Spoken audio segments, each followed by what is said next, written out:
আমার নাম কাইফা। আমার স্বামী আমাকে বিয়ে করার আগে আরও একটি বিয়ে করেছিল, কিন্তু আমার স্বামীর প্রথম স্ত্রী কিছুদিন পর নিজ থেকে আত্মহত্যা করে মারা গিয়েছিল। কিন্তু কেন মারা গিয়েছিল তা আমি জানি না।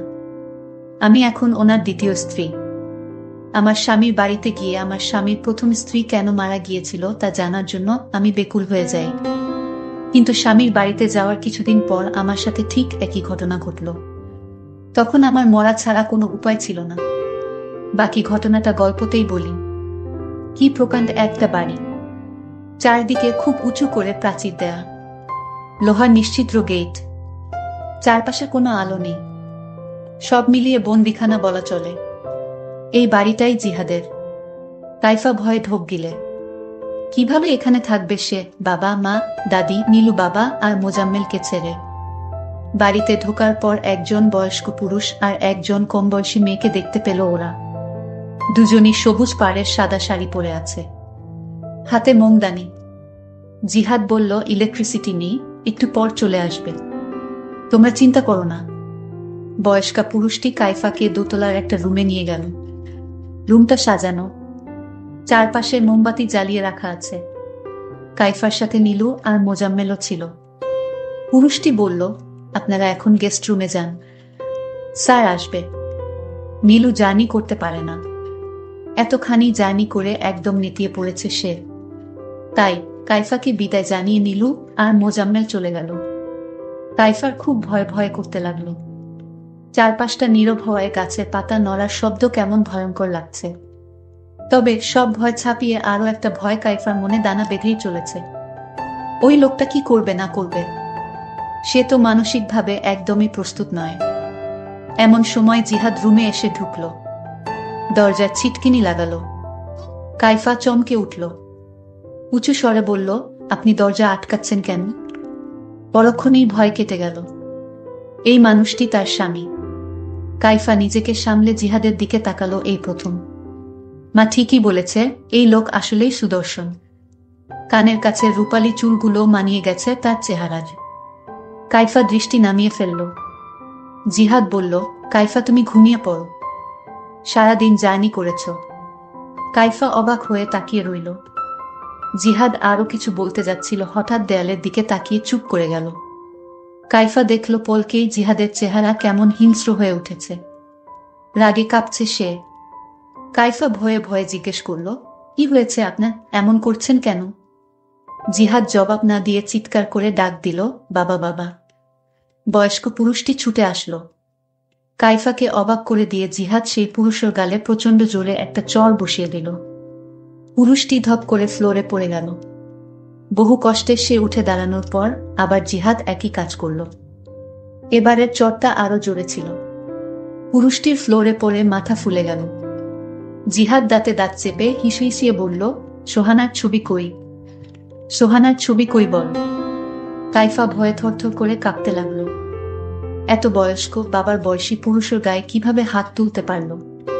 কিন্তু পুরুষটির কোনো বিকার নেই, যেন চড়থাপ্পড় খাওয়া একটা স্বাভাবিক বিষয়।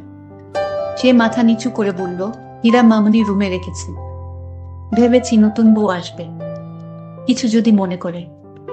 জিহাদ হাত মুষ্টিবদ্ধ করে বলল, জানিয়ে আয়। 10 সেকেন্ড টাইম। পুরুষটি ছুটে বেরিয়ে গেল। কিছুক্ষণ পরই ফিরে এলো একটা বিশাল বাঁধানো ছবি নিয়ে। ছবিটা নিজের হাতে পেয়ে ইশারায়, তারপর নিজেই সেই ছবিটাকে দেয়ালে টানালো।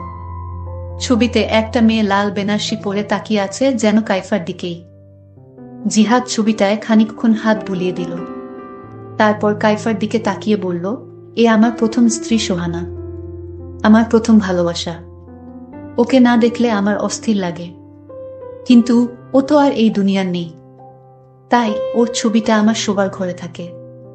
এতে তোমার আপত্তি আছে? কাইফা ভয়ে ভয়ে বলল, না। বেশ, তাহলে ঘুমিয়ে পড়ো। কাইফা বিছানায় শোয়া মাত্র বুঝল যে সে কতটা ক্লান্ত। মানসিকভাবে সে প্রচণ্ড দুর্বল হয়ে পড়েছে। সকালে ঘুম ভাঙার পর জিহাদকে সে ঘরে দেখতে পেল না। ঘড়িতে দেখল 7টা বাজে। ইস, এত দেরি হয়ে গেছে। খাট থেকে নামার সময় জিহাদ ঘরে ঢুকল। ভ্রু কুঁচকে বলল, তুমি এখনো সাজগোজ করনি কেন?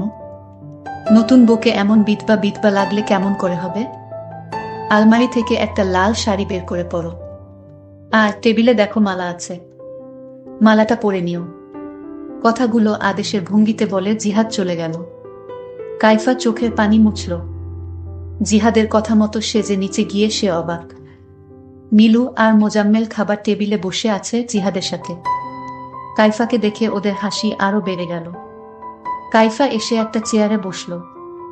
জিহাদ উঠে চলে গেল কিচেনে।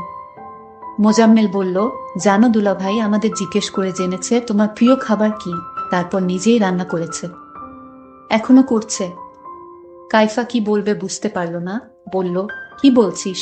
নীলু বলল, বুড়া ভূতে সেই প্রেম যাচ্ছে কাইফাকে পেয়ে। মালা বানায়া নিজ হাতে আবার কাইফাকে পরিয়ে দিচ্ছে। মোজাম্মেল বলল, উফ আপু, তোমার বেশি মুখ চলে। বুড়ো বুড়ো করো না তো, ছোটাপুর কষ্ট হবে। বলেই ওরা হাসতে লাগলো। বাবা থামিয়ে নীলু বলল, যতটা খারাপ প্রথমে ভেবেছিলাম উনি আসলে ততটা খারাপ না রে। কাইফা শুকনো মুখে তাকিয়ে রইল। লোকটাকে তো কাল রাতে খুব খারাপ মনে হয়েছিল। সে কি আসলে ভালো নাকি কাইফা কিছুই বুঝতে পারল না। কাইফা অনেকবার ভেবেছিল নীলুকে গত রাতের ঘটনা খুলে বলবে, কিন্তু তাকে তো একা পাওয়াই যাচ্ছিল না। সারাক্ষণ সে আর মোজাম্মেল জিহাদের সাথেই আড্ডা দিচ্ছিল। কি বাবা খুশি সবাই, কি দরকার আবার সবার মন নষ্ট করার। কাইফা তাই চুপ করেই রইল। কিছুক্ষণ পর নীলু আর মোজাম্মেল চলে যাবে। নীলু আমার ছোট বোন, আর মোজাম্মেল হলো আমার ছোট ভাই। তারা বলল আজ চলে যাবে। মোজাম্মেলের কলেজ খোলা। কাইফা তবুও বলল, আরেকটা দিন থেকে যেতে। জিহাদ হেসে বলল, যেতে চায় আটকাচ্ছ কেন? যখন মন চাইবে তখনই গাড়ি পাঠিয়ে ওদের নিয়ে আসব।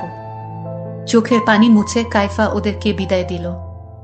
জিহাদও অফিসে চলে গেল। একবার কাইফার দিকে তাকালো না। কাইফা একা একা কি করবে ভেবে পেল না। সে বাবা নামের পরিচারিকাটির কাছে গেল। বলল, কাল রাতে উনি যে কাজটা করেছে সেটার জন্য আমি আপনার কাছে দুঃখিত বাবা। মানে আমার শ্বশুর। বাবা চুপ করে রইল।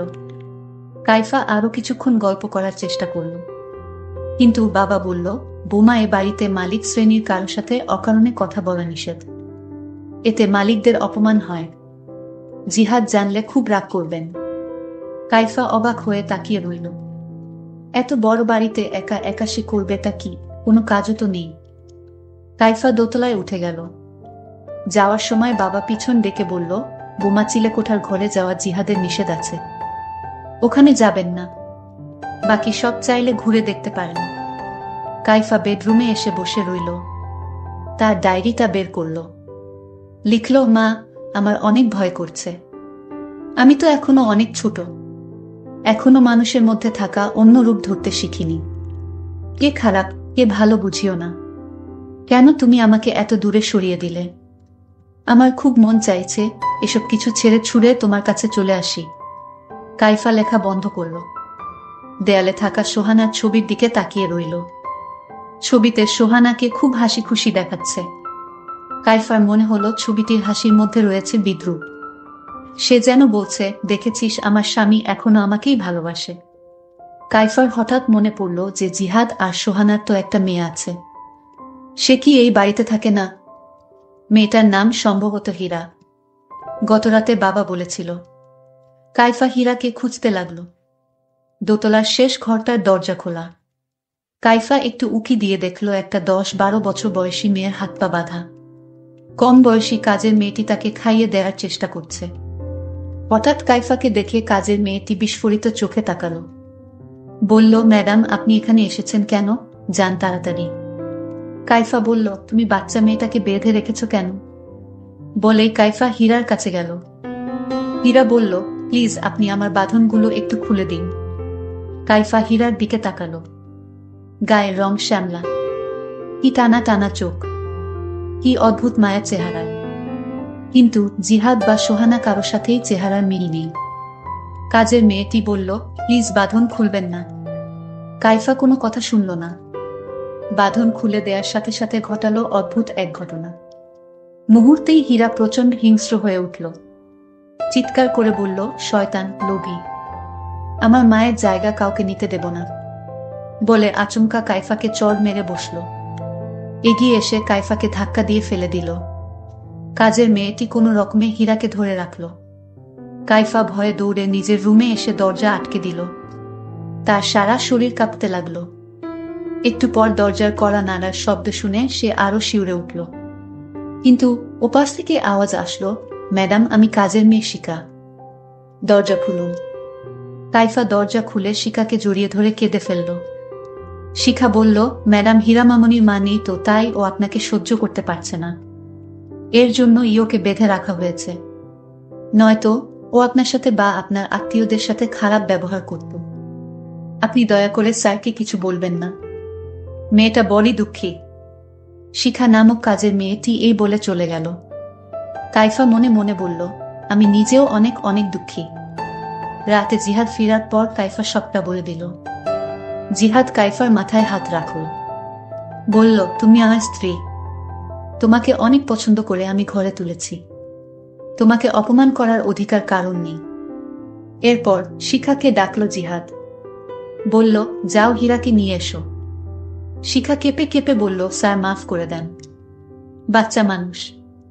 জিহাদ বলল, আরেকটা কথা বললে তোকে। হঠাৎ কাইফাও ভয়ে কাঁপতে লাগল। বিচার দেয়াটা আসলেই উচিত হয়নি। শিখা হীরাকে নিয়ে রুমের দরজার কাছে দাঁড়ালো। জিহাদ ঝাঁঝালো কণ্ঠে জিজ্ঞেস করল, তুমি তোমার মায়ের গায়ে হাত তুলেছ, তোমাকে আমি ক্ষমা করব না হীরা।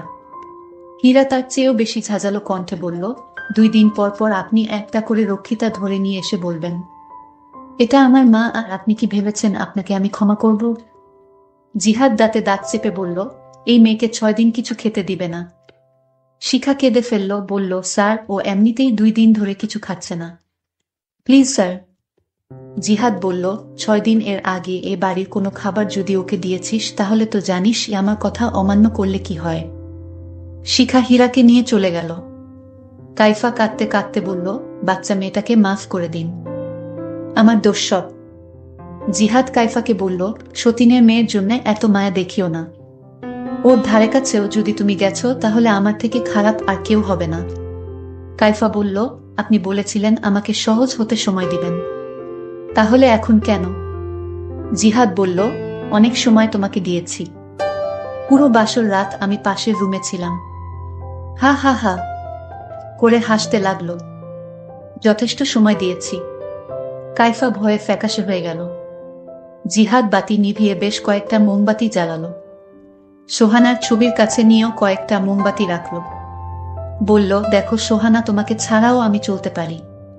বলেই কিছুক্ষণ হাসল। কাইফা ভয়ে ভয়ে তাকিয়ে রইল। এরপর জিহাদ বাবার মধ্যেই গা কাঁপিয়ে কেঁদে উঠল। কাঁদতে কাঁদতে রুম থেকে সোহানার ছবি নিয়ে বেরিয়ে গেল। কাইফা কি করবে বুঝতে পারল না। জিহাদের গলা শোনা যাচ্ছে, রাগ করে না সোহানা, কোনো রাগ না।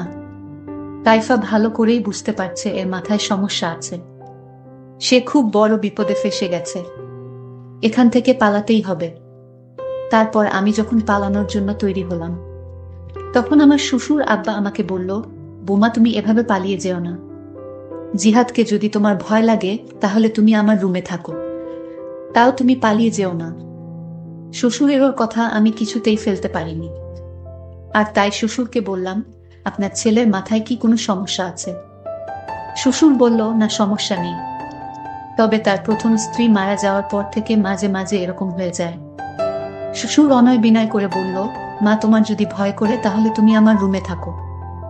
একদিন পার হয়ে গেলেই দেখবে জিহাদ আগের মতো হয়ে গেছে। তোমার সাথে ভালো আচরণ করবে, তাকে ভালো হতে একটু সময় লাগবে। তোমার যত্ন পেলে সে তাড়াতাড়ি সুস্থ হয়ে উঠবে। তবে আমি মনে মনে চিন্তায় পড়ে গেলাম, সুর তার রুমে থাকতে কেন বলল? এর মধ্যেও কি রহস্য আছে?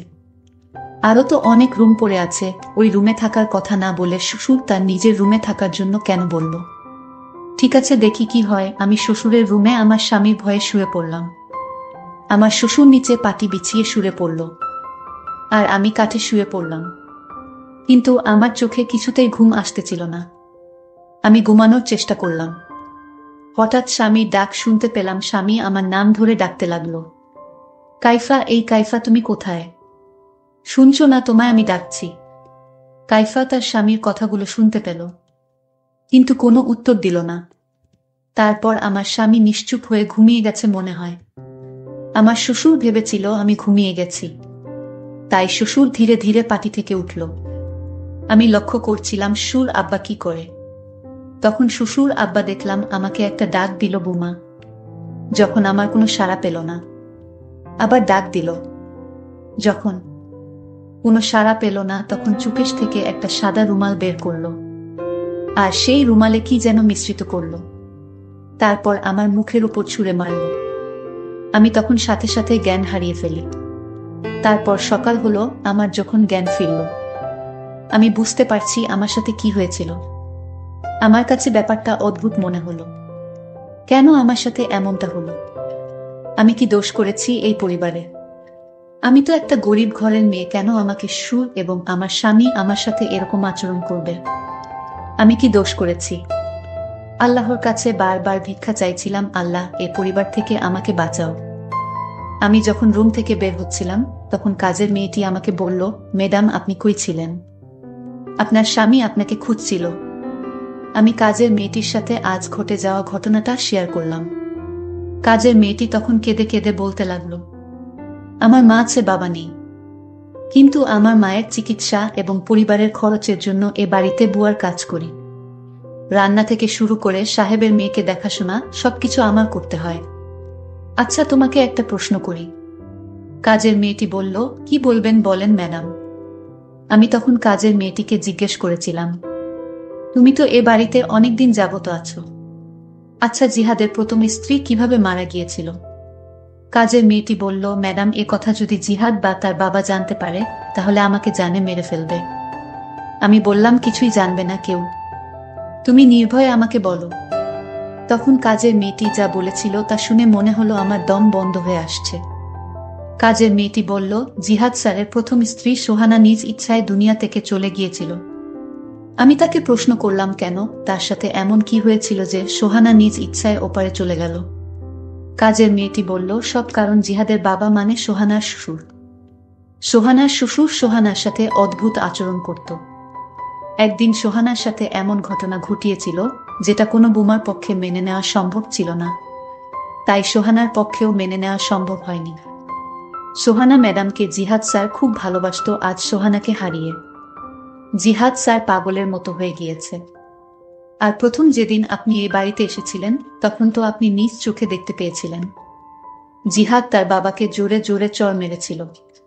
জিহাদের বাবা চোরের আঘাত সইতে না পেরে মাটিতে পড়ে গিয়েছিল। এটা তো আপনি নিজ চোখে দেখেছিলেন ম্যাডাম।